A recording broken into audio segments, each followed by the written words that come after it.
Hey guys, today I want to do a review of one of my personal favorite exploitation films.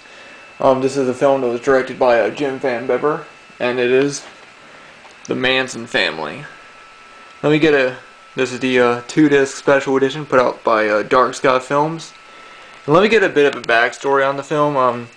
Like I said, it was directed by Jim Vanbebber, and he basically did the film right when he finished doing Deadbeat at Dawn, which is probably his most known film of his career so far. And basically after he finished that movie and after he started getting acclaim from like film festivals and things like that, him and his friend and the director of photography for this movie, Michael King, suggested they do another movie that was more mainstream type. Not mainstream, but more like a movie that a lot of people could really more like, get their name out there more. And so that's when Mike King suggested that they do it on Charles Manson.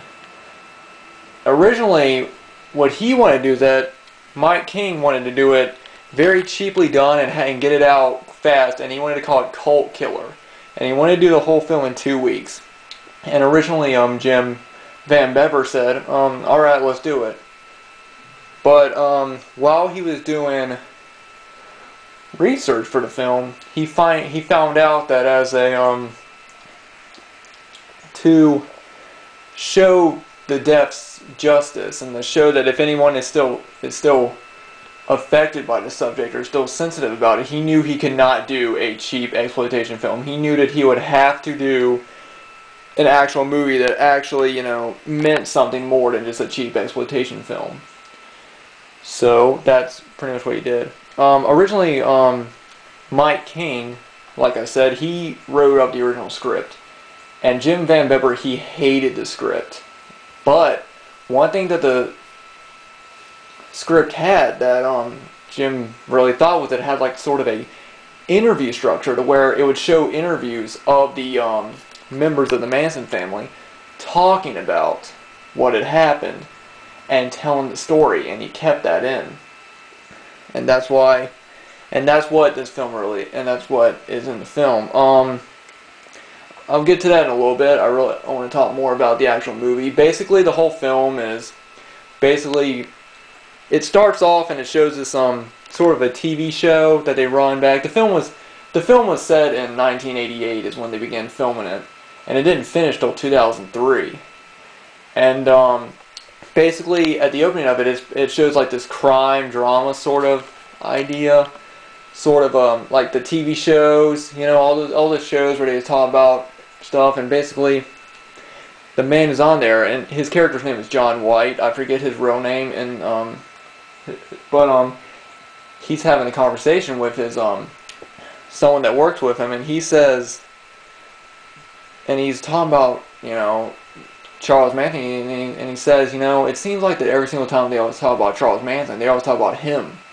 They never talk about the kids. As he put it, people never talk about the kids that put the bullets and the knives into the victims. And I think that this is what the movie focuses more on. It focuses more on, the I don't want to say kids, but I want to say it focuses more on Charlie's family and less of Charles Manson.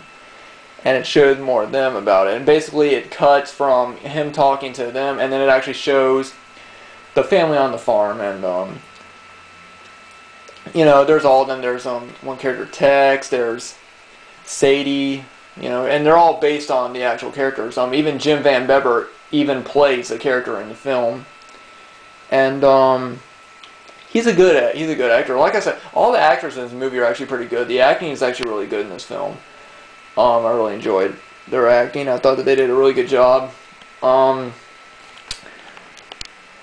So it shows them, and of course the opening, it's just them getting high and having sex and everything. A lot of nudity, a lot of like an orgy scene out in the middle of where they're at. They filmed the movie in Ohio, but it's supposed to be filmed in it's supposed to take place in California. They had to film in Ohio, and that's basically what it was free love and free sex, And basically, that's how the 60s were. And then as the movie goes on, is when things start changing. Charlie begins, he starts changing. He starts talking about Helter Skelter, all that. The whole Beatles, White Album sort of thing that's going on. and then it takes a turn for the worst. Like I said, the acting's very good. The girls in it are really, the girls are really well in it. That, are hurt his disciples. And then the character of Tex, there's one character named Shorty, and he's like against all of it. He's against them being on the farm and everything. He has a pretty good death scene. Another good thing is that there's a lot of good gore in it. I really like the gore in it. There's one scene where they're antagonizing this guy because he didn't give him. He owes them money, and they cut his ear off, and there's like just blood just squirting out of it. And then the girl Sadie, she actually has to sew his ear back up with with like string or a needle and thread, and it's a pretty bloody scene. Another thing that I really liked about the film was it really does get into a lot of one thing that's really great about the film is that instead of it just being a whole movie, it's intercut with interviews of the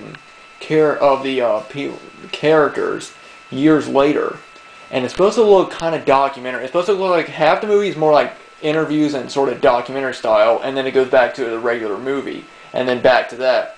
And when I first saw it, I actually thought that those were the real interviews.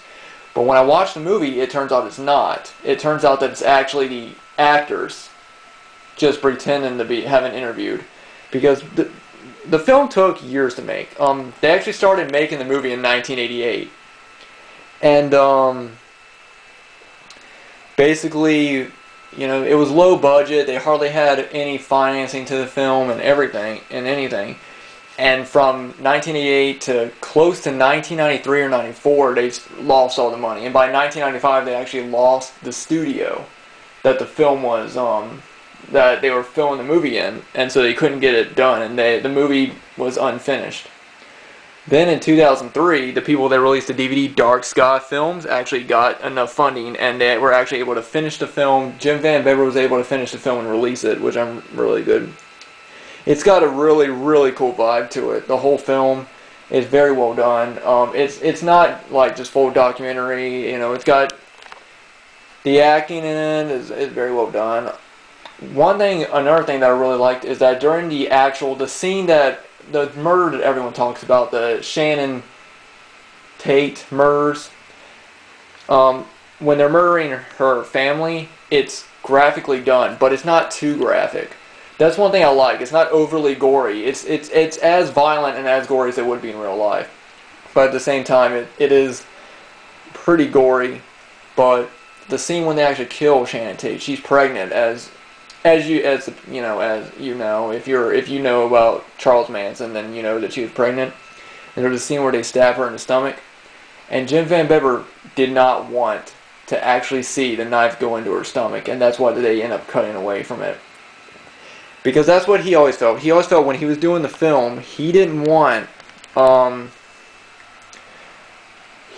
make this like this overly gory movie. Like, he knew that it was a horrible thing, and he knew that if he displayed it, he didn't want to exploit the murders in any possible way.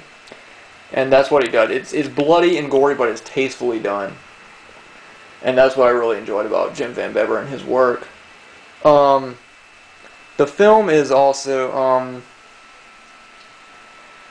like I said, it took years to make. And basically, originally, when they did the interview scenes, Jim Vanbebber knew the interview stuff did not come around until years later. When the film was actually done, almost done, when they shot all of it, and then years later when they went back to be like, okay, in 2000, when they decided to finally finish the film, is when they filmed the interviews of the characters, and of course they were all much older.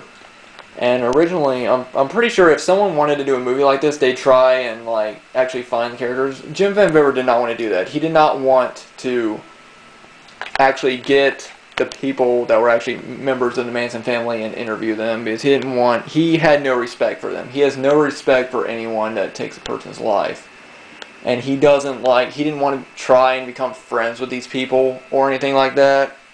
And he didn't want to, because he knew that what was going on was a very horrible thing, and he didn't want to do that. So years later, when they got older, they did that.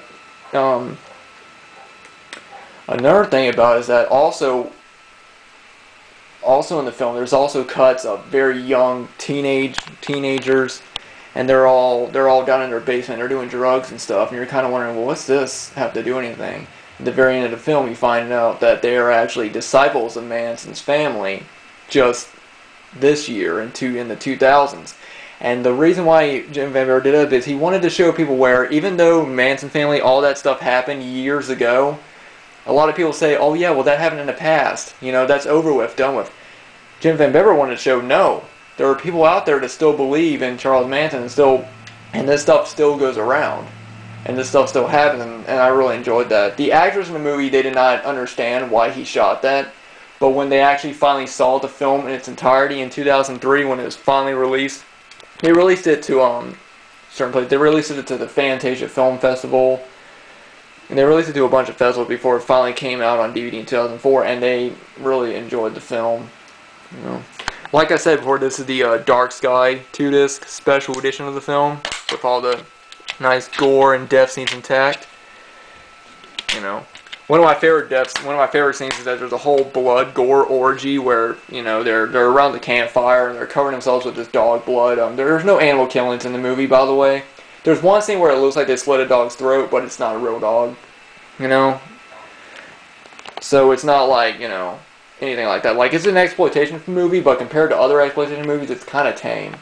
And it's more of a, if you're a, I don't want to say a fan of Manson Family, because that sounds kind of weird if you're a fan of the Manson Family, but if you're interested, and if you like historical stuff, then this movie is like kind of a good historical type thing, even though it's also just an exploitation movie. But you know, like I said, I love the scene of them all the campfire covering themselves in blood. You know, just blood, death, and boobs. What more could you want in a horror film? But anyway, I know it's pretty long. Like I said, Manson Family, this is, like I said, 2-disc edition. You can get this separately, or you can also get it as part of a Visions of Hell box set, which is the entire film by Jim Vanbebber, which also comes with his first film, Deadbeat at Dawn, as well as his short films. And if you're a fan of exploitation films, I highly recommend checking this out. It is a great movie, and I also recommend, you know, if you're history buff, check it out as well. But like I said, very well done movie. Not a complete gore. It's gory, but it's not a complete like gore fest. Very well done for what it was. Very low budget, but still very good. It's got a good grindhouse feel to it, which I really enjoy. Even though it's a very good film, and I highly recommend it. So anyway, guys, thank you guys for watching this. And if you've seen The Manson Family, let me know what you guys think about it.